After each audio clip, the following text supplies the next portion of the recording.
Starting with the name of Allah Almighty, who is the most gracious and the most merciful. Assalamu alaikum. I am Ahmed Ali. हम पढ़ रहे हैं class 11 physics chapter number 1 measurements. आज हम पढ़ेंगे error. तो ये बहुत कॉमन सी बात है, जब भी हम मेजरमेंट करते हैं तो कहीं ना कहीं हमसे कोई गलती हो जाती है उसमें। यानी हम ह्यूमंस जो हैं फुल ऑफ एरर्स हैं। जब भी हम कोई मेजरमेंट करते हैं, दुनिया में किसी भी चीज़ की मेजरमेंट करते हैं, तो उसमें कोई ना कोई गलती हमसे ज़रूर होती है। तो इसी वजह से इसको समझना कि एरर किसे कहते हैं, ये भी एक बहुत ही इम्पोर्टेंट टॉपिक है। तो सबसे पहले इसको डिफाइन करते हैं। एरर यानी इसकी जो उर्दू में मीनिंग है वो है गलती, जिसे हम कहते हैं। तो इसको हम इस तरह डिफाइन करेंगे कि the difference between the actual value and the measured value of something is called error. यानी अगर मुझे कोई चीज गिवन हो और उसकी एक्चुअल वैल्यू गिवन हो और मैं उसको पे मेजर करूं और उसकी मेजर्ड वैल्यू उसकी एक्चुअल वैल्यू से डिविएट कर जाए, उसकी एक्चुअल वैल्यू से वो उसकी एक्चुअल वैल्यू के बराबर ना आए, तो there is some error. Let's say एक एग्जांपल हमने लिया है कि if the actual value of a length of a block, let's say हमें किसी ने ऑलरेडी दिया है कि कोई ब्लॉक है, हमारे पास कोई ब्लॉक है लेट्स से, और उसका जो लेंथ वो है 10.5 सेंटीमीटर। तो ये इस ब्लॉक की एक्चुअल वैल्यू है। अब अगर मैं लेट्स से मैं इसको मेजर करता हूं या आप इसे मेजर करते हैं, तो उसको जब मैं इसको किसी मीटर रॉड के जरिए, किसी इंस्ट्रूमेंट के जरिए मैं मेजर करूंगा, तो उसको मैं कहूंगा measured value. So measured value of length of block, यही ब्लॉक है, लेकिन इसका मैंने मेजर किया है, खुद मैंने इसको कैलकुलेट किया है कि इसका लेंथ कितना है। तो लेट्स से इसका लेंथ आया है 10.4 सेंटीमीटर, यानी the actual value is 10.5 centimetre और जो मैंने कैलकुलेट की है वो है 10.4 centimetre. Now what is error? तो एरर ये है, ये इसका फॉर्मूला है कि error is equal to the actual value minus the measured value. So actual value already we know that it is 10.5 centimeter minus the measured value which I measured, which was 10.4 centimeter with the help of some instrument, meter rod for example. Then I came to know that 10.5 centimeter minus 10.4 centimeter gives this 0.1 centimeter difference. It means that the difference between the actual value which I already know and the measured value which I measured, then this difference will gives me a value which is known as error. तो ये है वो गलती, जब भी हम कोई measurement करते हैं, कोई भी चीज की मेजरमेंट करते हैं, तो उसमें कोई ना कोई एरर जरूर होता है। यानी मेजरमेंट जब भी हम करते हैं तो एरर से हम डील करते हैं। इसके अलावा हम अनसर्टिनिटी से डील करते हैं, उससे हमारा हम उससे अपने आप को छुड़ा नहीं सकते। तो ये है एक छोटा सा टॉपिक एरर। फिर इसके कुछ टाइप्स बनते हैं, तो इसके जो चंद टाइप्स हैं अब हम वो डिस्कस करेंगे। इसके टाइप्स डिस्कस करते हैं। Types number first is personal error.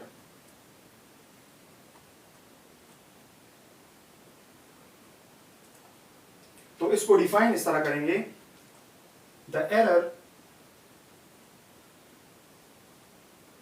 which arises in a measurement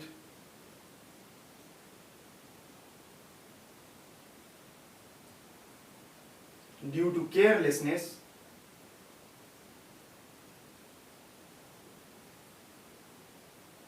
of the experimenter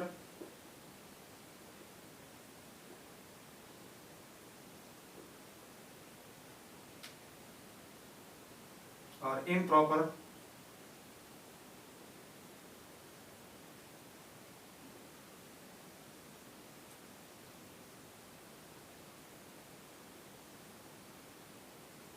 knowledge of the instrument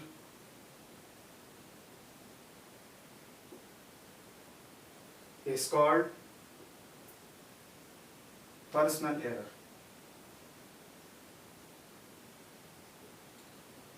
तो इसको इस तरह डिफाइन करेंगे, the error which arises in a measurement due to carelessness of the experimenter और improper knowledge of the instrument is called personal error. यानी जिस तरह इसके नेम से जाहिर है पर्सनल एरर, यानी ये कोई पर्सन होता है जो मेजरमेंट करता है, तो उसकी लापरवाही की वजह से अगर वो एरर अराइज हो जाए, यानी अगर उस एक्सपेरिमेंटर को, जो एक्सपेरिमेंट कर रहा है, जो मेजरमेंट कर रहा है, और उसको उस इंस्ट्रूमेंट को यूज करना सही नहीं आता कि उसको एक्चुअली उसको प्रॉपरली किस तरह यूज करते हैं, तो उसकी वजह से, एक लैक ऑफ नॉलेज की वजह से उस एक्सपेरिमेंटर, देयर आर चांसेस कि उस एक्सपेरिमेंटर से उस मेजर में कोई गलती हो जाए, या वो कोई लापरवाही की वजह से उसकी, यानी उसके पास नॉलेज हो लेकिन वो केयरलेस हो, यानी उसको ज्यादा ख्याल ना हो, एक्यूरेटली उसको मेजर करना ना आता हो, या उसको उस इंस्ट्रूमेंट को यूज करना ना आता हो, तो इस वजह से इसको कहते हैं personal error which arises due to a person. तो इसको हम कहते हैं पर्सनल एरर। तो इसको रिमूव किस तरह करेंगे, तो इसकी रेमेडी क्या होगी, तो रेमेडी इसकी क्या है, इसको किस तरह रिमूव करेंगे। The experimenter should have proper knowledge about the apparatus, यानी जो एपरेटस वो यूज कर रहा है, जो इंस्ट्रूमेंट वो यूज कर रहा है, उसके पास उसका प्रॉपर नॉलेज होना चाहिए, तो तभी वो एरर रिमूव होगा। तो ये है पर्सनल एरर। इसके बाद अनदर टाइप है, उसको हम कहते हैं सिस्टमैटिक एरर। सेकंड टाइप जो हमारे पास है उसको हम कहते हैं सिस्टमैटिक एरर। तो सिस्टमैटिक एरर को हम इस तरह डिफाइन करते हैं, the error which arises in a measurement due to faulty operators is called systematic error. यानी अगर हम जिस इंस्ट्रूमेंट को यूज कर रहे हैं और उसमें अगर कोई गलती हो, उसमें अगर कोई मसला हो, कोई फॉल्ट हो उसमें, तो उसकी वजह से जो एरर अराइज होगा उसको हम कहते हैं सिस्टमैटिक एरर। यानी सिस्टम की वजह से, इंस्ट्रूमेंट की वजह से जो एरर अराइज होगा उसको हम कहते हैं सिस्टमैटिक एरर। और इसको किस तरह रिमूव करेंगे, इसकी रेमेडी क्या होगी, तो इसकी रेमेडी ये होगी, compare the apparatus with some standard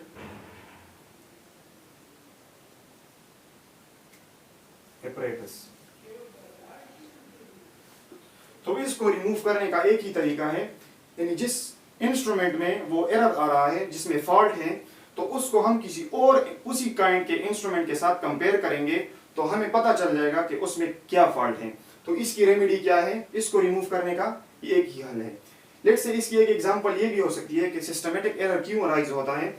let's say मेरे पास कोई इंस्ट्रूमेंट है और उस पे जो कैलिब्रेशंस है, let's say this is calibrated instrument, ये जो कैलिब्रेशंस हैं या ये सही नजर नहीं आ रहे हैं, इसकी कैलिब्रेशन बहुत पुअर है, तो मैं जब इसको मेजर करूंगा, लेट्स से इसमें कुछ रिमूव हो गए हैं इस इंस्ट्रूमेंट से, बहुत ओल्ड इंस्ट्रूमेंट है और इससे कुछ कैलिब्रेशंस रिमूव हो गए हैं, और अगर मैं इसके जरिए किसी चीज को मेजर करूंगा, तो जाहिर सी बात है वो पुअर कैलिब्रेशन की वजह से उसमें कुछ गलती आ सकती है। तो this is because of the instrument कि ये एरर अराइज हो रहा है, तो इसको हम कहते हैं सिस्टमैटिक एरर। और इसका एक ही हल है, अगर मेरे पास एपरेटस में कोई फॉल्ट है, तो मैं इसको किसी स्टैंडर्ड के साथ, किसी और इंस्ट्रूमेंट जिसमें फॉल्ट नहीं है उसके साथ कंपेयर करूंगा, तो इस तभी मैं इसको रिमूव कर सकता हूं।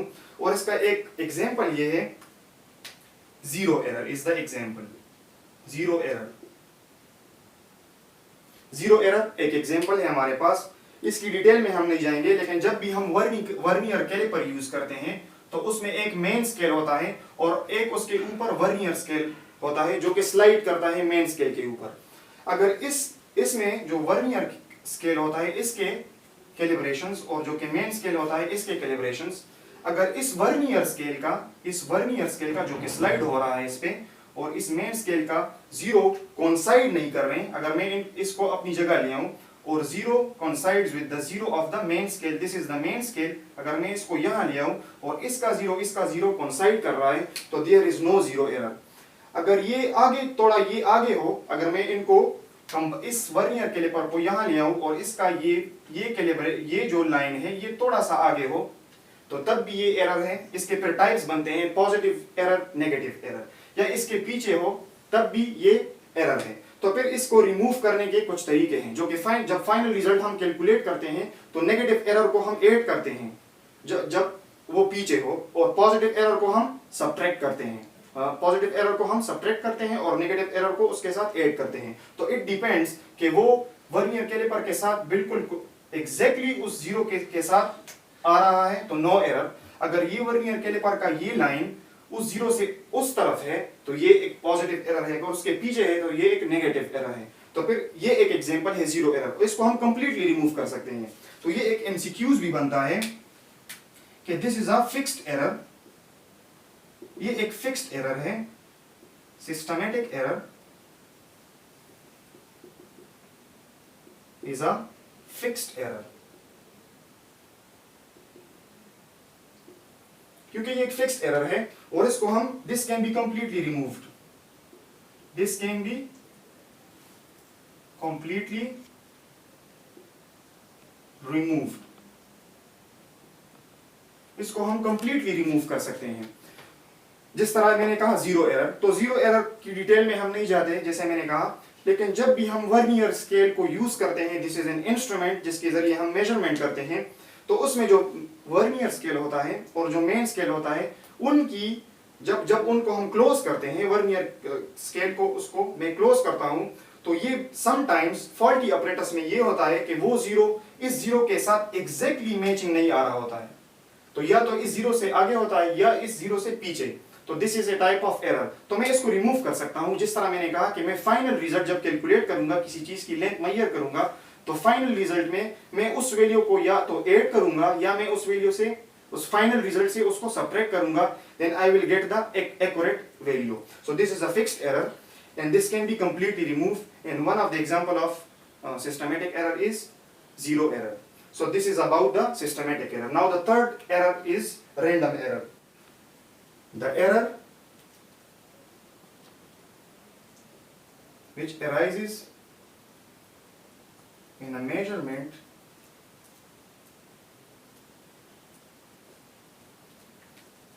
due to unavoidable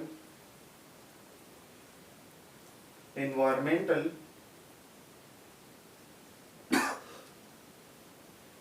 conditions is called random error. तो एक ये भी एक एरर है जिसको हम कहते हैं रैंडम एरर। ये एरर एक, इसको हम इस तरह डिफाइन कर सकते हैं कि जब भी हम कोई मेजरमेंट करते हैं तो इन्वायरमेंटल माहौलियाती असरात भी होते हैं जब हम मेजरमेंट करते हैं, तो उन माहौलियाती असरात की वजह से उस मेजरमेंट पे कोई ना कोई फर्क जरूर पड़ता है। For example the temperature, this is one of the environmental factor. Temperature बढ़ रहा है या टेम्परेचर कम हो रहा है, सर्दियों में हम कोई एक्सपेरिमेंट कर रहे हैं या गर्मियों में हम एक्सपेरिमेंट कर रहे हैं, तो उस एक्सपेरिमेंट को परफॉर्म करते वक्त sometimes it depends upon the temperature, sometimes pressure पे भी ये डिपेंड करता है जब हम मेजरमेंट करते हैं। So these are some of the environmental factors जिस पे हमारा मेजरमेंट बेस होता है। तो ये है वो एनवायरमेंटल एरर या रैंडम एरर। और इसको हम इस तरह डिफाइन भी कर सकते हैं कि if we measure a single value several times,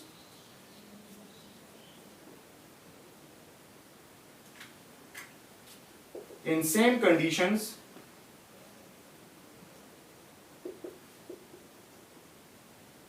by using same instrument,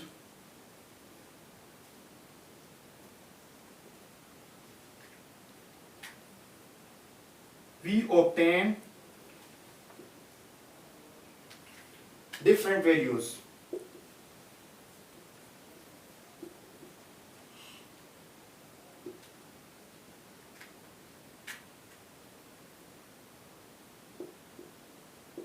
This kind of error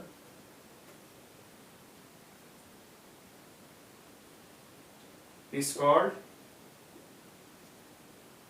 random error. अब ये भी एक रैंडम एरर है, यानी if we measure a single value, let say ये एक मार्कर है और मैं इसको मेजर करता हूं, इसका लेंथ लेट से 6 सेंटीमीटर या 7 सेंटीमीटर आ रहा है, और फिर मैं किसी सेकंड पर्सन को कहता हूं इसको मेजर करो, तो उसी इंस्ट्रूमेंट से हम इसको मेजर करते हैं, उसी कंडीशंस में, उसी एनवायरमेंटल कंडीशंस में उसको मेजर करते हैं। लेट से वो कहता है ये 6.9 सेंटीमीटर है, कोई कह रहा है ये 6.5 सेंटीमीटर है, कोई कह रहा है 6.8 सेंटीमीटर है, मैं कह रहा हूं ये 6.6 सेंटीमीटर है। तो हम उसी चीज की मेजरमेंट कर रहे हैं और उसके डिफरेंट वैल्यूज आ रहे हैं। तो ये डिफरेंट वैल्यूज क्यों आ रहे हैं? हो सकता है इसमें एरर हो हमारे पास। तो एक ही चीज को हम जब मेजर करते हैं उसके डिफरेंट वैल्यूज, कोई एक पर्सन कैलकुलेट करे, कोई दूसरा पर्सन कैलकुलेट करे, तो उसके डिफरेंट वैल्यूज आ रहे हैं। तो ये भी एक टाइप ऑफ रैंडम एरर है। So if we measure a single value several times in same conditions by using the same instrument, we obtain different values, and this kind of error is called random error. तो इसको भी remove कर सकते हैं, but keep in mind that this is not a fixed error. ये एक MCQs बनता है, not a fixed error. This is not a fixed error. अब इसको रिमूव किस तरह करेंगे, इसकी रेमेडी क्या होगी? तो रिमूव तो नहीं कर सकते, इसको मिनिमाइज हम कर सकते हैं। This kind of error can be minimised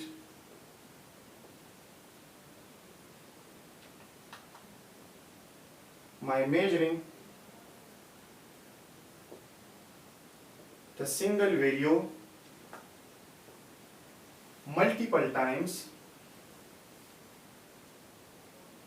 and then taking the average. तो लेट्स से बहुत सारी वैल्यूज को हम, किसी चीज की लेंथ को हम मेजर कर रहे हैं और उसके मुख्तलिफ वैल्यूज आ रहे हैं, 6.9, 6.8, लेट्स से 6.7, 6.75, ये उसके वैल्यूज आ रहे हैं। तो इसको हम किस तरह मेजर करेंगे?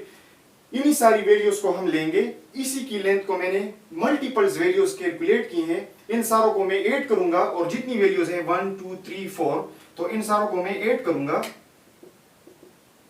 और 4 पे डिवाइड करूंगा। तो जो एवरेज होगा वो मेरे पास, then this will be the actual value, but this is not exactly the true value, क्योंकि इसको मैं मिनिमाइज कर सकता हूं लेकिन इसको मैं रिमूव नहीं कर सकता। So this is the third type of error which is known as the random error. तो ये है एरर, और एरर के हवाले से जो चीज़ें हैं वो मैंने आपको बता दी हैं, और इंशाल्लाह नेक्स्ट वीडियो में हम कोशिश करेंगे कि हम पढ़ें कि अनसर्टिनिटी किसे कहते हैं और what is the main difference between the error and the uncertainty.